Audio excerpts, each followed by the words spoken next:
ये वक्फ कानून को लेकर जो संशोधन विधेयक केंद्र सरकार के द्वारा सदन में जो लाया गया है, इसको लेकर पूरे देश में विरोध है। ये मसला केवल रांची बरम्बे का नहीं है, ये देश का मसला है। वक्फ कानून जो है ये अल्लाह का कानून है और ये भारतीय संविधान के अंतर्गत ये कानून का निर्माण 1952 में किया गया था और उसमें जो खामियां थी, जो त्रुटियां थी, उसके लिए 1995 में वक्फ अधिनियम 1995 बनाया गया।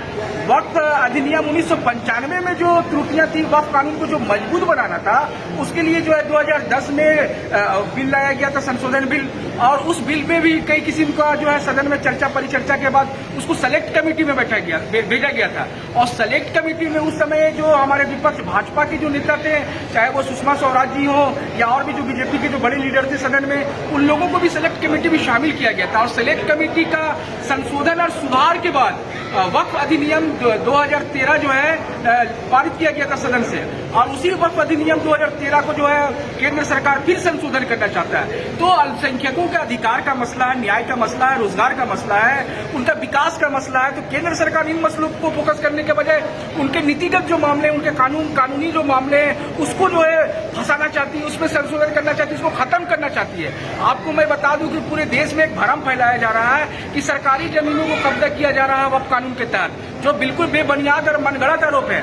हमारे पूर्वजों ने, हमारे बड़ों ने अपनी निजी जमीन का एक बड़ा हिस्सा मस्जिद के लिए, मदरसों के लिए, कब्रिस्तान के लिए, मीनारों के लिए, मज़ारों के लिए और शैक्षणिक संस्थान, अस्पतालों के लिए, मुसाफिर खानों के लिए जो अल्लाह के नाम पर वक्फ किया है, वो भारतीय कानून के तहत वो निबंधित हुआ है। और वो निबंधन के तहत जो है पूरे देश में, कोई एक जगह नहीं। ये लोग जो रीमर फैला रहे हैं कि भाई रेलवे के बाद और डिफेंस के बाद सबसे ज्यादा संपत्ति मुसलमानों के पास है, तो कोई एक जगह नहीं है, ये टुकड़ों में है। कुछ रांची में है, कुछ लोहरदगा में है, कुछ उत्तर प्रदेश में है, कुछ बिहार में, कुछ कलकत्ता में, कुछ मुंबई में, कुछ महाराष्ट्र में, कुछ चेन्नई में है। तो पूरे देश में जो है 9 लाख एकड़ जो है निबंधित संपत्ति है और गैर निबंधित 1 लाख एकड़ है। तो ये 10 लाख एकड़ जमीन जो है वक्फ की जमीन भारत में है, लेकिन ये कब्रिस्तान के रूप में है, मस्जिद के रूप में है, ईदगाह के रूप में है, मजार के रूप में है, मीनार के रूप में है, मुसाफिर खाना के रूप में है। ये खुला हुआ जमीन नहीं है, खेत खलियान नहीं है।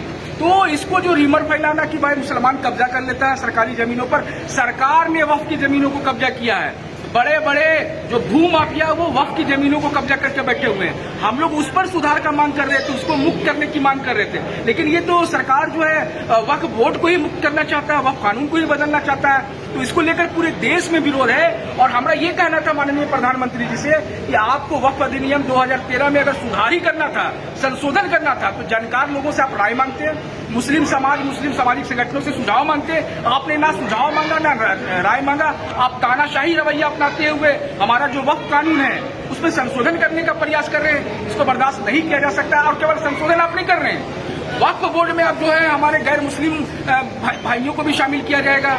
जो हमारा मामला वक्फ ट्रिब्यूनल में जाता है उसको अब सिविल कानून के तहत आप बोल रहे हैं कि भाई हम निचली अदालत में लाएंगे, सिविल कोर्ट में लाएंगे, फिर हाई कोर्ट में जाएगा। तो हमारा अपना कानून है जो भारतीय संविधान के तहत है, उसको आप खत्म करना चाहते हैं, उसको सिविल लॉ बनाना चाहते हैं। तो ये बर्दाश्त नहीं है। ये सारा कुछ भारतीय संविधान के तहत है, लोगों को समझना होगा और सरकार को भी समझना होगा। ऐसा ना हो कि इस भारतीय समुदाय और भारतीय समुदाय में मुस्लिम समुदाय सड़क पर उतर के इस निर्णय का विरोध करे।